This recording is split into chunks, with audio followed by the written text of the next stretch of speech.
Be Pro figure compare, Sasha Brown, and today I want to show you my protein shake that I make with frozen yam.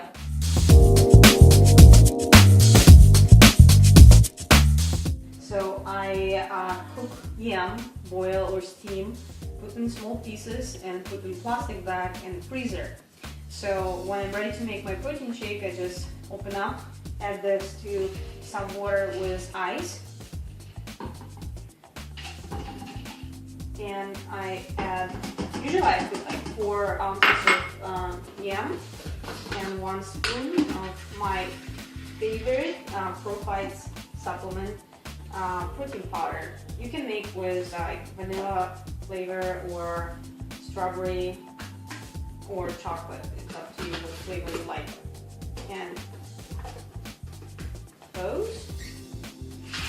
And like so, and here you go. It's getting like a little thicker than just regular protein powder, and it's really yummy. So perfect before workout or after workout. You're getting your protein and healthy carbs.